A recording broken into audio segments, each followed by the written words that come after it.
Halo, ketemu lagi dengan saya Sawal. Sawal ya, Nur Sawal.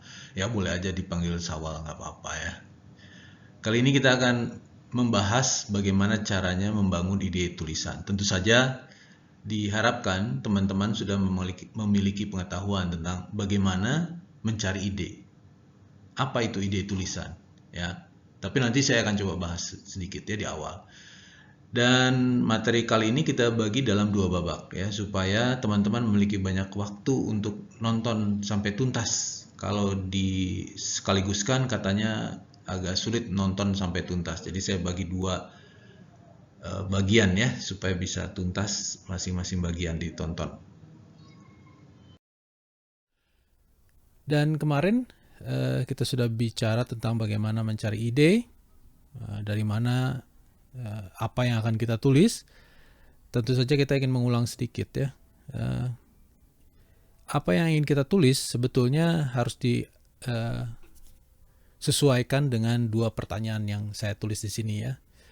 Jadi ketika kita punya ide, apakah idenya bisa kita tuangkan atau tidak?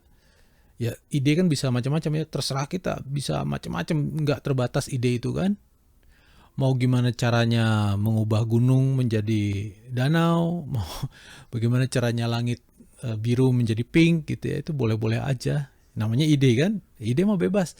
Jadi jangan dibiasakan kita kalau punya ide, nggak mungkin ini mah gitu ya. Apa aja ide keluarin ya. Karena kalau baru sampai taraf ide saja kita sudah mulai menyeleksi, nggak akan pernah punya dapat ide. Ya, jadi sekali lagi dalam membangun ide, ya, kita harus bebas pikirannya ya, merdeka. Nggak harus ada kata malu, rasa sesal gitu atau rasa berdosa gitu ya. Karena yang namanya ide ya, bebas-bebas aja gitu. Toh itu cuma pikiran aja ya.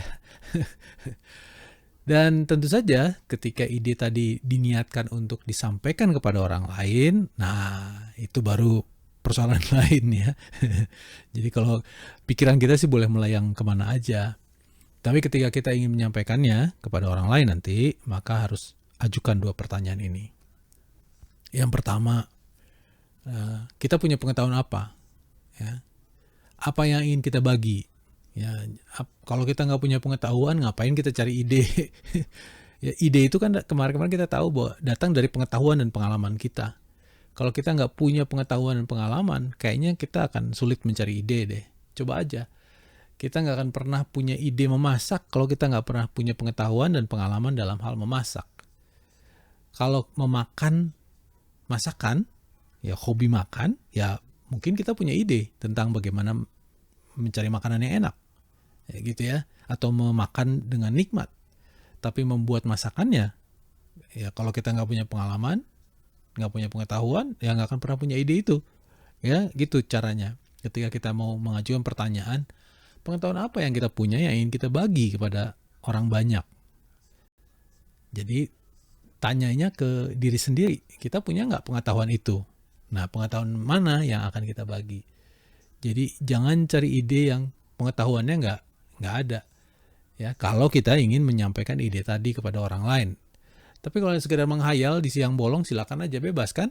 Sambil tidur juga kita kadang-kadang mimpi aneh-aneh. Ya, terserah, itu namanya bebas merdeka. Tapi ketika kita menyusun ide untuk disampaikan dengan tujuan menyampaikannya kepada orang lain, dalam artian berkomunikasi dengan orang lain, maka kita harus punya pengetahuan dan pengalaman untuk disampaikan kepada orang lain tadi. Kalau kita punya, kita bilang, oke, saya tahu nih soal bengkel motor, ngebengkel misalnya ya. Lalu kita ajukan pertanyaan kedua, apa pentingnya pengetahuan tadi? Ya, ada nggak yang penting yang mesti kita sampaikan? Misalnya, oke, sekarang ini kan mau mudik nih. Gimana caranya mengetahui mesin kita itu masih bekerja baik atau tidak dalam perjalanan? Atau bagaimana caranya merawat supaya mesin tadi terjaga selama mudik? Apalagi karena mungkin bengkel agak susah ya ditemukan secara seperti hari-hari biasa ya pada saat arus mudik gitu kan. Mungkin semua orang kan libur. Jadi kita harus hati-hati dengan mesin kita, harus waspada. Jadi minimal kita harus punya pengetahuan P3K gitu ya dalam hal mesin. Jadi apa aja yang mesti kita bawa kalau keadaan darurat tiba-tiba ada terjadi di jalan yang sepi gitu, tengah malam. Ya. Nah, pengetahuan itu ada nggak dimiliki oleh kita? Kalau ada ya silakan bagi. Penting lah untuk orang-orang yang sedang mudik nanti. Itu ya, jadi ajukan pertanyaan pertama adalah pengetahuan apa yang kita punya yang ingin kita bagi pada orang banyak? Apa pentingnya? Nah, pentingnya itu untuk dalam jelang Lebaran. Oh, pentingnya karena ini ada aksi kerusuhan. Oh, karena saat ini musim hujan. Oh, saat ini sedang beralih musim menjadi kemarau. Oh, air tuh susah kata nanti musim kemarau. Oh, banjir atau apa, terserah apa pentingnya. Nah, penting harus dijawab. Jadi 2 pertanyaan penting itu dijawab lalu ditulis. Ya, sebagai ide misalnya bagaimana caranya merawat mesin selama perjalanan mudik, atau bagaimana caranya memperbaiki mesin kalau tidak ditemukan bengkel pada saat perjalanan mudik. Nah, semacam itu ya. Tulis saja ide itu yang ingin dikomunikasikan. Di kertas boleh, di laptop, di HP. Sekarang ada orang yang nggak malas lagi nulis lagi ya, di HP juga agak susah nulis pakai telunjuk atau jempol kan susah ya. Maka voice recorder kan ada ya, notes itu di aplikasi handphone ada, tinggal ngomong aja. Ya, saya punya ini nih, idenya ini gitu, alasannya apa gitu ya. Jadi saya kan punya pengetahuan ini, pentingnya tuh untuk ini gitu ya. Tulis itu. Ya, jadi pengetahuan yang saya akan bagikan tuh soal mekanika mesin motor. Mungkin karena sekarang ini pemudik motor banyak ya trennya. Kemudian pada saat mudik nanti kan bengkel-bengkel kemungkinan juga pada banyak yang tutup. Nah, dalam kondisi darurat gimana tuh cara nanganinnya? Ya, mesin-mesin yang bermasalah gitu. Jadi ide tadi ya, selain karena kita punya pengetahuan, nah pengetahuan itu jangan salah ya. Pengetahuan itu datang dari pergaulan kan? Ya, pengetahuan, pengalaman juga dari pergaulan. Jadi karena kita sering ikut komunitas, misalnya komunitas menggambar, komunitas sepeda, komunitas motor, komunitas merajut, ya, komunitas menulis, komunitas apa aja, ya, komunitas kuliner asik gitu ya, komunitas ngabuburit, jadi cari makanan kecil untuk berbuka sambil goes misalnya, apa aja pergaulan tadi mendatangkan informasi, ya, pengetahuan. Oke, sekarang ini banyak orang begini. Saat ini di komunitas aku itu banyak yang sedang cari benang. Dan seterusnya lah. Tergantung pergaulan kita. Ya, jadi makin luas pergaulan, ya makin luas pengetahuan. Dan itu akan mendatangkan ide-ide seperti tadi ya. Jadi selain pengetahuan, pengalaman, pergaulan itu juga akan menambah pengetahuan dan pengalaman.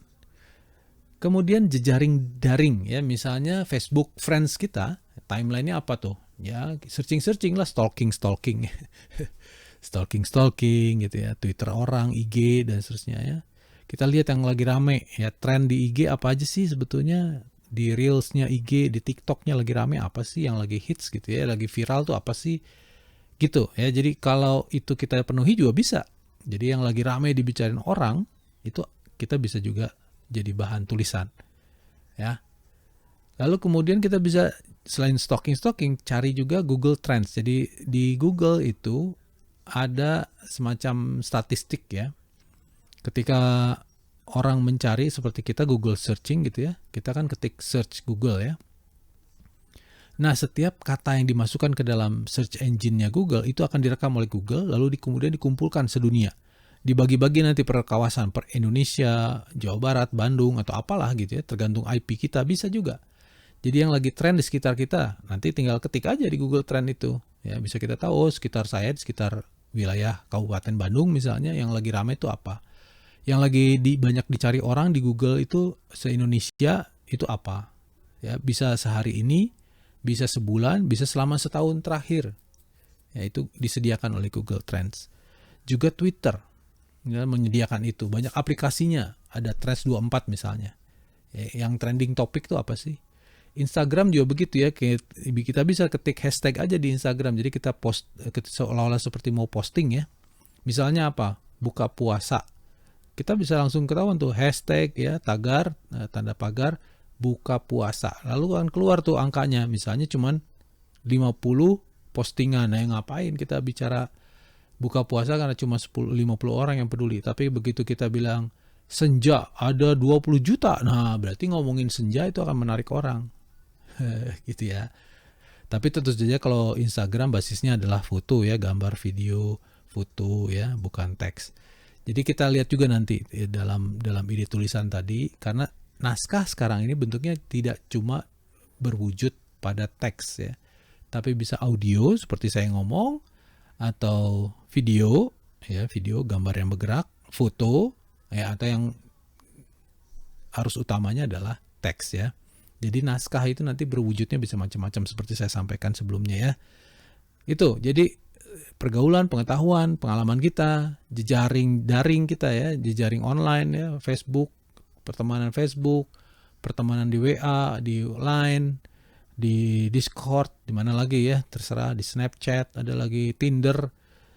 Itu bisa menjadi bahan kita untuk memperoleh kira-kira apa yang dibicarakan orang.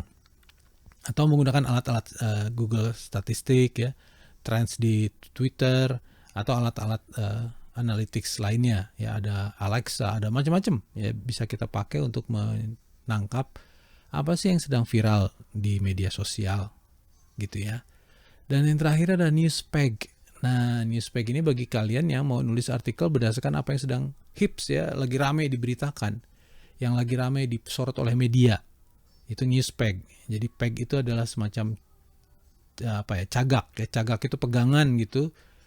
Peg news itu berita. Jadi berpatokan dengan berita, maksudnya gitu ya. Jadi ada semacam tonggak gitu. Kita pegang ke sana ketika ada angin gede gitu ya. Lalu tonggak itu kita pegang supaya kita tidak terbawa angin gitu tuh. Maksudnya peg itu ya. Jadi semacam pegangan ya, agar kita tidak tergoda kemana-mana. Itu Newspeg. Jadi kita akan membuat tulisan berdasarkan patokan berita yang lagi rame tadi ya, jadi menggunakan berita peg. Gitu ya. Mudah-mudahan bisa dipahami ya sumber-sumber ide lainnya selain pengetahuan dan pengalaman ya. Jadi ada jejaring, media sosial, kemudian aplikasi-aplikasi analytics ya, media search engine, kemudian juga searching berita. Ya, ini berita mana? Lihat TV, dengerin radio, baca portal online dan segala macam itu, kita lihat ya, screeningnya semua judul-judul berita yang lagi rame apa. Ya. Contohnya misalnya ini dari Google Trends ya. Yang nomor 1 adalah kata kuncinya Ade Armando, 2 juta yang nyari. Manchester City versus Liverpool 1 juta yang nyari. Clermont versus PSG yaitu 500.000 yang nyari. Gitu ya. Dan seterusnya, itu bisa banyak banget keyword. Ini untuk Indonesia ya, bukan dunia. Jadi ini yang per hari. Jadi selama 24 jam terakhir ini yang lagi rame. Ini Twitter bisa dibagi-bagi itu langsung kolom-kolomnya ya. Jadi ada yang 1 jam, 3 jam terakhir, 4 jam terakhir, 5 jam terakhir, dan seterusnya. Ya, jadi yang lagi rame apa sih gitu. Kita bisa lihat tuh trending topiknya gitu ya. Bisa nggak pakai hashtag ini terekam? Iya bisa. Ya, itu kan ada yang pakai hashtag, ada yang tidak pakai hashtag ya. Jadi yang tertangkap memang adalah kata-kata kunci termasuk hashtag.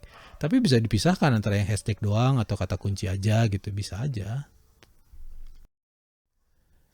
Oke, sisanya adalah setelah kita dapetin semua sumber-sumber, oke ini kayaknya tema yang menarik. Udah, tema itu kita jadikan sebagai topik yang kita pilih. Ya. Gimana caranya mengembangkan topik tadi? Nah, itu ya, setelah kita ngumpulin ide banyak, selanjutnya kita mengembangkan topiknya. Gimana nih caranya mengembangkan ide yang tadi kita sudah pilih? Alasannya tadi, pengetahuannya ada nggak? Ada. Oke, pentingnya ada nggak? Ada pentingnya. Ya, alasannya ini. Lalu sekarang gimana caranya ngembangin topik tadi supaya bisa jadi tulisan? Ya, tulisan itu kan butuh bahan ya. Nah, bahan-bahan jahitan untuk artikel itu kita kembangkan dengan beberapa cara. Ada 3 yang utama ya, yang dikenal orang sampai saat ini. Ada brainstorming, ada free writing, ada mind mapping. Nah, brainstorm itu apa? Yaitu menulis seenaknya aja, seingat kita gitu. Apapun itu kita tulis aja. Misalnya demo mahasiswa topiknya ya. Demo mahasiswa, seingat kita tuh pasti ricuh, anarkis, bikin macet, apa aja lah terserah gitu ya. Jadi apapun yang berkaitan dengan demo mahasiswa kita tulis aja, acak gitu, terserah, bebas. Ricu, anarkis, apa kata-kata kunci tadi ya, demo mahasiswa, ricu, anarkis, jaket mahasiswa, bendera, umbul-umbul, polisi, water cannon, atau apalah terserah gitu. Kita tulis aja bebas. Itu namanya brainstorm. Jadi brainstorm itu adalah menuangkan ya seperti badai gitu ya dari kepala kita, menuangkan semua apa yang kita ingat tentang topik tadi. Jadi topiknya misalnya demo mahasiswa, yang kita ingat dengan demo mahasiswa atau yang kita kaitkan dengan demo mahasiswa, unsur-unsur demo, aspek-aspek demo mahasiswa atau apalah tuntutannya, misalnya harga minyak, apalagi 3 periode, apa, pokoknya terserah gitu ya, demo mahasiswa.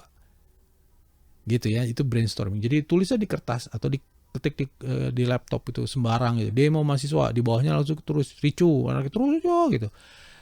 Beberapa penulis artikel yang sudah berpengalaman biasanya di awal-awal ketika mereka memulai kebiasaan menulis artikel itu memaksa dirinya selama 20 menit untuk menuangkan semua. Jadi ketika dia tulis demo mahasiswa, dia harus menulis apapun yang ada dalam pikirannya, memaksa otaknya untuk mencurahkan apapun selama 20 menit. Meskipun kita banyaknya adalah ngahuleng itu apa? Terdiam misalnya, apalagi ya. Tapi 20 menit dia harus paksakan diri untuk itu. Ya, sampai terbiasa untuk tidak pernah ngahuleng lagi. Ya, demo mahasiswa, ricu, anarkis, jaket mahasiswa, harga minyak, 3 periode, umbul-umbul, cewek cakep, nasi bungkus, apalah gitu ya. Terus sampai semua tumpah sampai berhenti. Itu namanya brainstorm. Ya, brain, otak, storm, angin topan. Jadi maksudnya adalah ya apa yang ada dalam kita dengan cepat dicurahkan aja semua. Ya, dituangkan semua. Yang kedua adalah teknik free writing. Nah, free writing bukan kata kunci, tapi sudah kalimat. Tadi topiknya adalah demo mahasiswa. Setelah, kalau kita nggak pilih brainstorming nih ceritanya, kan ini pilihannya boleh brainstorming, boleh free writing, boleh mind mapping. Boleh gabungan yang lain nggak? Semuanya. Boleh aja, terserah deh. Yang penting ini kan alat bantu ya. Jadi kalau misalnya setelah brainstorming selesai, kita mau lanjut dengan free writing, boleh. Atau mau langsung free writing, boleh kalau sudah terbiasa. Ya, jadi demo mahasiswa akan berakhir ricu jika anarkis. Ya, itu kalimat. Jadi free writing itu dalam bentuk kalimat. Demo mahasiswa akan berakhir ricuh jika anarkis. Demo mahasiswa itu selalu saja berisi cewek-cewek cakep. Demo mahasiswa mengusung tema minyak goreng dan 3 periode. Gitu loh ya. Jadi satu kalimat bentuknya, bukan satu kata kunci. Ya, bukan frasa. Jadi satu kalimat ya. Jadi kalau free writing, kita juga sama. Kalau mau pilihnya free writing bukan brainstorming, ya penulis-penulis yang sudah handal menulis dalam banyak buku, mereka memaksa diri mereka pada waktu tertentu, entah 20 menit, 30 menit untuk memaksa menulis kalimat. Ya, untuk melatih diri ya agar terbiasa. Ya, di awal-awal mereka latihan adalah seperti itu. Jadi memaksa diri terus menulis apa dalam bentuk kalimat gitu ya, dalam waktu tertentu, nggak boleh pindah fokus ke pikiran yang lain, ke urusan yang lain. Gitu cara mereka untuk melatih diri ya. Oke, berikutnya adalah mind mapping. Ini rata-rata yang paling banyak biasanya. Kata orang sih paling mudah. Ya, kata orang yang paling mudah, yaitu membuat jaringan dari kumpulan topik. Tadi kita sebutkan topiknya adalah demo mahasiswa misalnya. Ya. Lalu demo mahasiswa tadi kita sudah pikir, oke, demo mahasiswa itu pasti akan ricuh. Ya, lalu kita bikin garis ya. Jadi demo mahasiswa kita taruh di tengah-tengah ya. Kalau kita tulis di kertas ya, mind mapping memang butuh kertas ya, atau misalnya layar laptop dengan pen tablet ya, sehingga kita seperti bisa menulis. Atau kita butuh aplikasi brainstorming, banyak ya di aplikasinya di HP. Mind mapping ya, bukan brainstorming. Ya, di aplikasinya banyak di HP ya. Atau ya paling gampang memang di kertas sih, pakai pensil atau pulpen ya. Jadi demo mahasiswanya taruh di tengah dengan bulatan yang agak besar ya, lebih besar daripada bulatan-bulatan lain nantinya ya. Ingat ya. Kemudian bikinlah garis, lalu ada lingkaran di sekitarnya. Jadi misalnya ricuh. Tadi ya demo mahasiswa pasti ricuh. Itu masuk dalam lingkaran lain. Lalu kemudian lingkaran lain adalah anarkis. Tadi ya ricuh, anarkis, jaket mahasiswa, minyak goreng, 3 periode misalnya. Ya terserah kita kan, namanya juga ngumpulin ya, ngembangin topik. Jadi dari situ kita tulis mind mapping itu ya. Jadi mind mapping itu seperti ini maksudnya. Jadi memetakan pikiran kita. Demo mahasiswa sebagai topiknya, lalu aspek-aspek yang kita akan tulis itu macam-macam anak-anak pikiran kita itu ya. Jadi dari anak ricuh, anarkis, jaket mahasiswa, bendera, umbul-umbul, minyak goreng, 3 periode dan seterusnya lah ya. Kemudian dari ricuh tadi kita kembangin lagi. Apa tuh kira-kira? Demo mahasiswa ricuh, water cannon, polisi, apalagi gitu ya. Dari polisi kemudian ada polisi cantik, apalagi yang kita pikirin tentang polisi gitu loh ya, senjata, gas air mata dan seterusnya gitu loh ya. Begitu juga dengan anarkis ya, anarkis itu anarko, kaos hitam, apapun ya, ide kita terserah, tapi kita jangan terlalu terpaut dengan demo mahasiswa tadi ya. Jadi ketika kita bicara anarkis itu apa sih gitu ya. Polisi itu apa yang kita ingat dengan polisi. Kemudian jaket mahasiswa warna rapi, logo, apalagi gitu ya. Ya, minyak goreng terus dan seterusnya, beranak pinak terus ya. Itu yang kita buat, itu yang disebut dengan mind mapping. Nanti setelah beranak pinak kita memilih ya, jalur mana nih yang mau kita pakai. Jalur yang itu tuh A ke kiri 1, lalu A kecil. Nah, berarti itu yang akan kita pilih untuk kita tulis. Nah, ini enaknya mind mapping. Tapi juga kita nggak meninggalkan pikiran yang lain kan. Misalnya tadi minyak goreng tuh A, ke kanan 4, dan seterusnya. Jadi jalurnya nanti kita ambil itu. Jadi kita juga tidak meninggalkan ide tulisan berikutnya kalau kita mau tulis lagi ya tentang demo mahasiswa gitu. Jadi bunga rampai tentang demo mahasiswa ya, soal kepolisiannya, soal isunya, soal macam-macam nanti kita bisa tulis. Ya, kita kembangkan lagi. Jadi mind mapping tuh enaknya gitu. Jadi kita tidak meninggalkan ide yang sudah kita capek-capek kumpulin, tapi masih bisa kita kembangkan sebetulnya. Ya. Gitu ya. Jadi silakan dicoba.